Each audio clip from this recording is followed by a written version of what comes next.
Hello and welcome back, listeners, to the Mindful Living podcast with your host, Sana.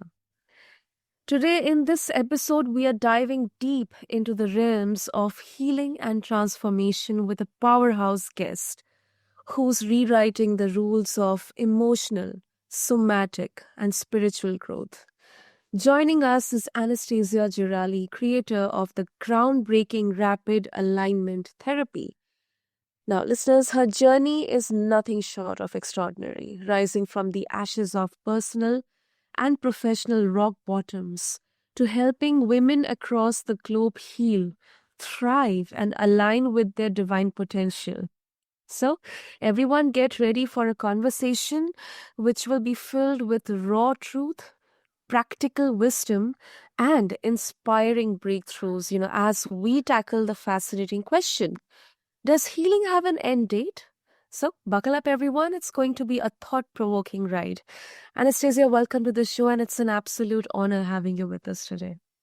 Thank you so much for having me, Sana. I am a fan of your show. I've listened to a few episodes and you're such an eloquent speaker as well. So I'm so excited to be sharing the platform with you. Thank you. Thank you so much, Anastasia.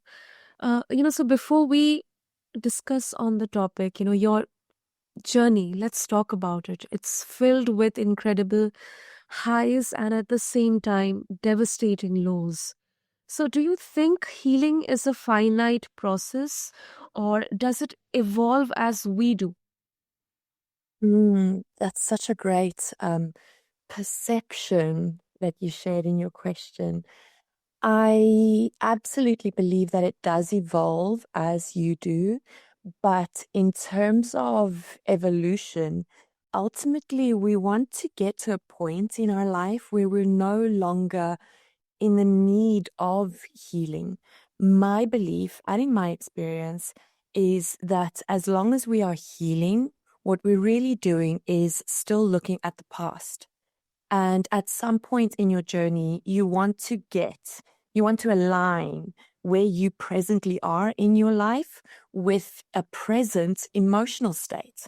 So as long as we're still reviewing the past, we're transferring a lot of our past emotions and perceptions into our present, which will affect the future or the trajectory of the future. So I like to encourage my clients to see it as having an end date so that we can get in alignment with present emotions, present perceptions, and ultimately move into a future that is no longer affected by our past experiences. Interesting. So, in your experience, Anastasia, is there a point where we can say that I am fully healed, or is healing more about learning to live with the scars? Well, your scars really are a part of your creation. They're not a flaw. And, the Japanese have this beautiful art modality where they repair broken ceramics with gold. And they believe that the cracks of a broken piece are what make it more beautiful as part of its history. So I want to say that they're not a flawed part of you. They are a part of your soul contract and a part of who you get to become as a result of them. And for some people, that will be more compassionate, more wise, more grounded. For other people, that will be more resilient, more strong, more assertive. There's no right or wrong way to heal from your past experiences. It's really about choosing what those parts of you will help you to become. And such a beautiful example you quoted. I think there cannot be any better example than this. The cracks filled with gold. It increases, enhances the beauty. So, moving on. Childhood trauma. It's often described as something that shapes us profoundly. So, do you believe healing from childhood trauma has an endpoint, or does it require continuous inner work throughout life? Yeah. it has been shown that your childhood ultimately does shape who you will become and your character as an adult, never mind the beliefs that you carry as a result of them. I like to see it as a soul choice, the parents that we chose, the experiences that we chose, and really those formative years, 0 to 7, are the foundation upon which you will build anything in your life. Now, I think inner child work or childhood trauma work is the begin place, to be honest, when we're speaking about healing work. Because the way that I work with my clients is when they come to me, we're at a specific chapter in their book of life.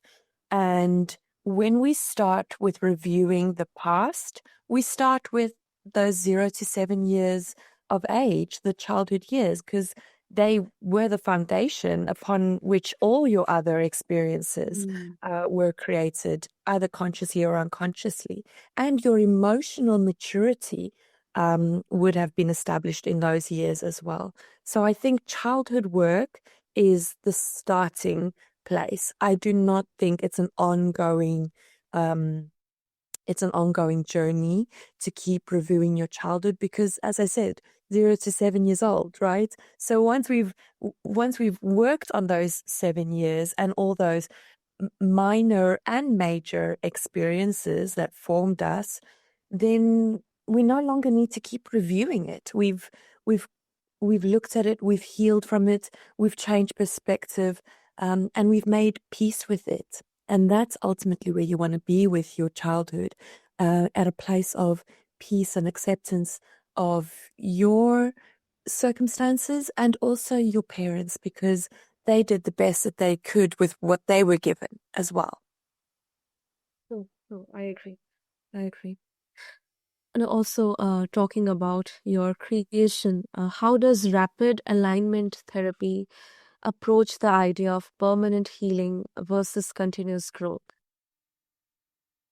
Rapid alignment therapy is different in that it's the only, well, that I know, it's the only modality which helps us to work on 4 bodies of consciousness. The one is the mental and the emotional body of consciousness, which obviously we know the subconscious mind is a major player in how we respond and how we choose to move forward or not move forward in our life. And the second layers of consciousness are the somatic and the physical bodies as well. So whatever is not stored on a mental and emotional level is most likely manifesting on a physical level in your body through sickness and ailments as well. Your body is an archive of everything that has not been processed mentally and emotionally as well. Wow, wow, interesting. Uh, so on the flip side, if healing has no definitive end date, Anastasia, how do we measure the progress? Or, how do we know when we are actually moving forward? You do get to a place where you realize that, oh wow, I've done the work and I'm responding so differently. And you will only know when you're faced with another challenge or another opportunity, really, to be able to monitor your response, your thoughts, and your emotional response to something and your actions as a result. So I wish that I could say, oh, yeah, 12 weeks is the end date. And I have heard people make big statements like that before. But the truth is, you will only know as far as you've gone deep. And of course, according to how attached you are to a certain identity based on your traumas and based on your experiences. If you're willing to burn down that identity to the ground, then you can be rebirthed at any age, at any point in time. And you will very, very clearly see the evidence of having completed your healing journey when you're faced with a specific challenge or a specific opportunity that in the past, you know that you would have responded very differently to. Mm, that's a really, really good answer, Anastasia. You just answered my second question as well. What happens when life throws new challenges? And let's talk about your own journey. After overcoming significant challenges like homelessness and burnout, how do you balance celebrating your progress with the need for ongoing self-care and reflection? Mm. To be honest, this has really been a journey of devotion because we're so malleable and we adjust to new levels very quickly as human beings, whether that's a low level or a high level. We very quickly it becomes our new normal and we forget where we were or we forget where we're going. And I have to remind myself really quite frequently. And I'm so fortunate that I have incredible clients as well that have become friends that reflect back to me where I was and where I am. I have to remind myself quite frequently that I've come a really long way. And no matter what I'm currently facing or no matter what I'm currently aiming for, I have to take into consideration and dedicate time to reflect on my journey and reflect on just how much I've grown and how much I've let go of and how much I've um, taken on as a choice to continually evolve and grow. I think it's kind of like a soul choice. When you're on your soul path, your soul will just keep aiming higher and keep wanting to experience more. And when you're on that journey, it's good to have little milestones to check and say, wow, I did that. I did that this year, which is something I wouldn't have been able to do 3 years ago. And I love who I'm becoming. And I love who I will continue becoming because I'm so devoted to this soul path journey that that's a choice. It's a choice to fall in love with the new versions of yourself again and again. And yeah, self-care is fundamental. One of the ways in which I do that is I really am very discerning about who I surround myself with, the conversations that I have as well, because they affect my mental and emotional health. And I am so guarded of my mental and emotional health because I understand the impact, either positive or negative, that it will have in all areas of my life. Wow. Like this is so, so inspiring, so much positive. When you said, I love who I am, I love who I'm becoming, I think that itself, sparks a new uh, energy, an energy of positivity, I think, in the minds and the hearts of all of our listeners. And, since in your work with feminine psychology and trauma, have you noticed, Anastasia, patterns in how women approach healing? What unique challenges or strengths do they bring to the process? Yes, absolutely. And this is exactly why I've devoted my practice to working with women. The reason that well, I say I chose to work with women. It actually happened by default, but now it's a conscious choice. The reason that I work with women is because women are the lifeline and the bloodline into our communities, into our families, into future generations. And feminine psychology is different to masculine psychology, um, because we have a 28-day hormonal cycle, and that absolutely affects the way we think, the way we feel, the way we are able to act and respond.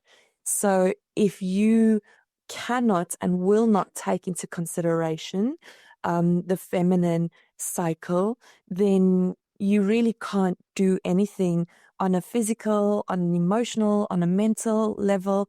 Any personal trainer as well that says that they can work with anybody and that they have one program that suits everybody, clearly isn't experienced or well versed in the feminine body. So the psychology is exactly the same. Women are also historically oracles.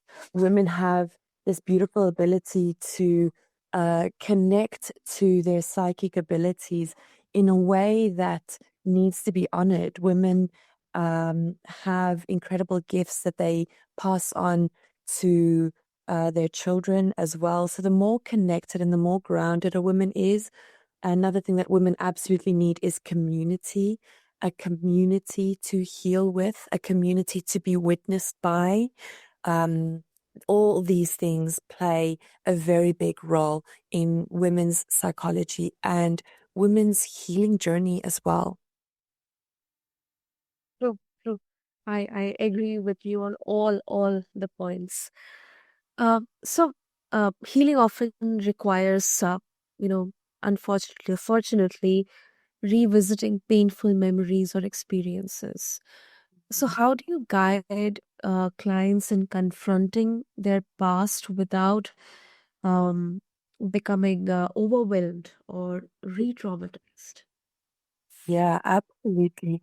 Every emotion has three expressions.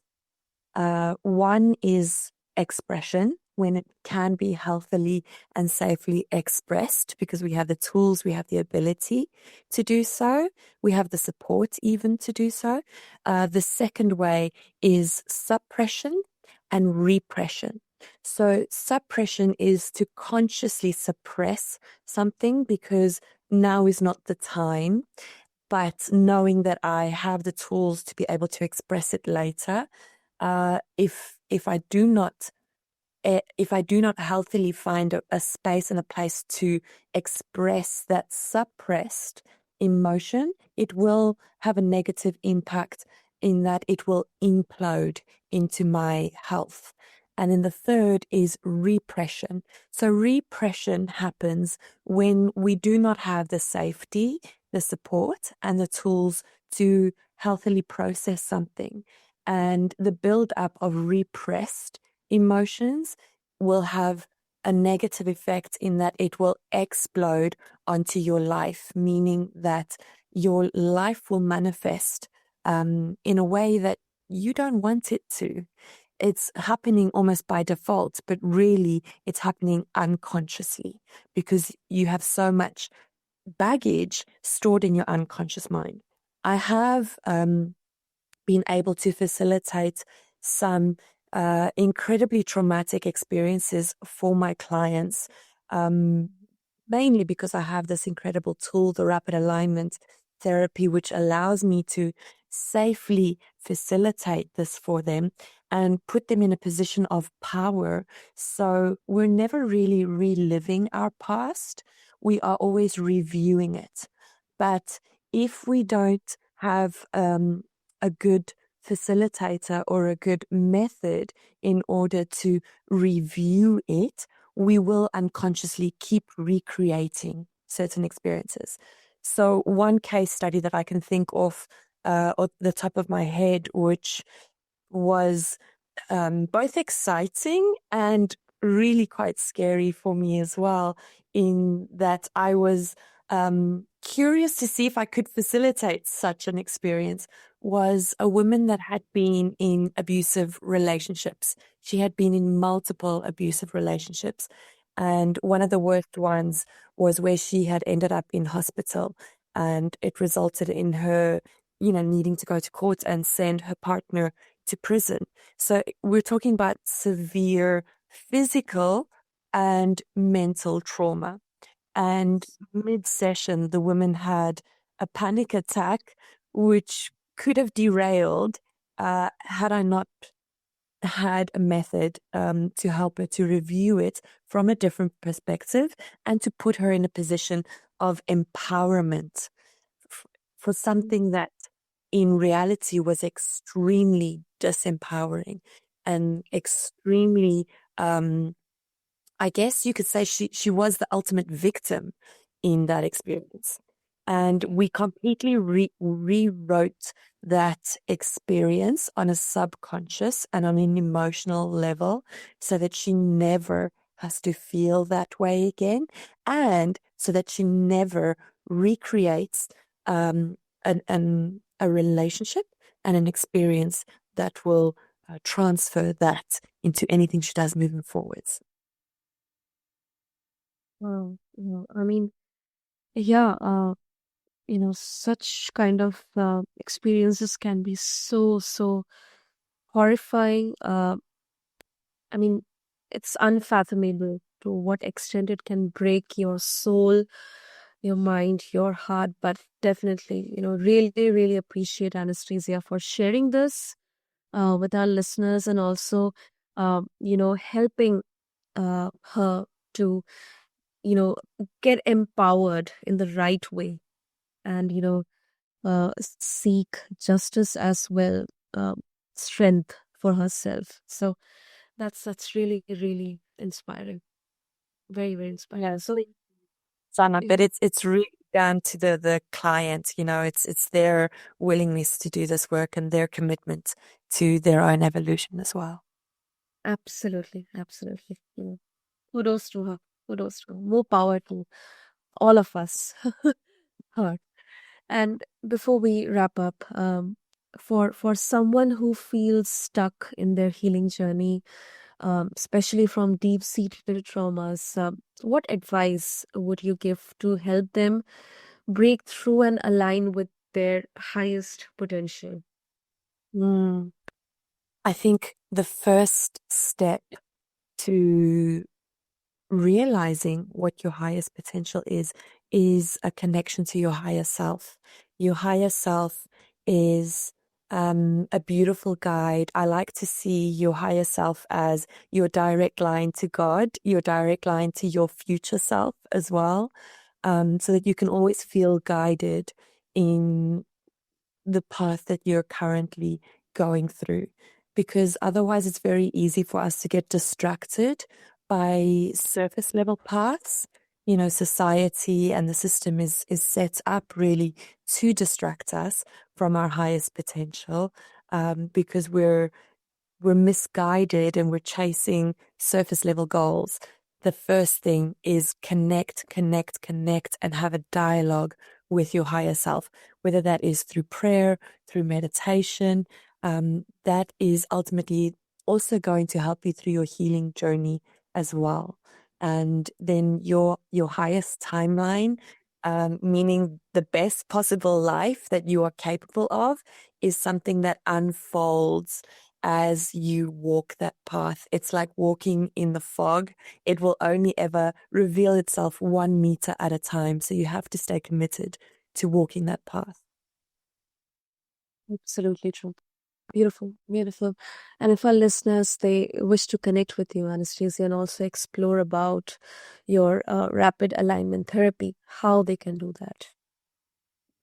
Thank you, Sana. Definitely Instagram, TikTok. These are the best places to find me and see my content. I also have a fantastic 3-day soul manifestation code event, which is free.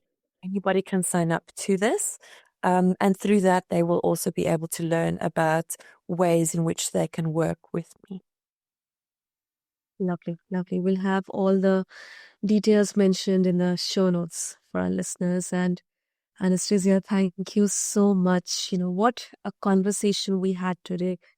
Your journey, your insights, and the stories you shared, they remind us that even in the depths of despair, darkness, there's always the possibility of transformation waiting to bloom.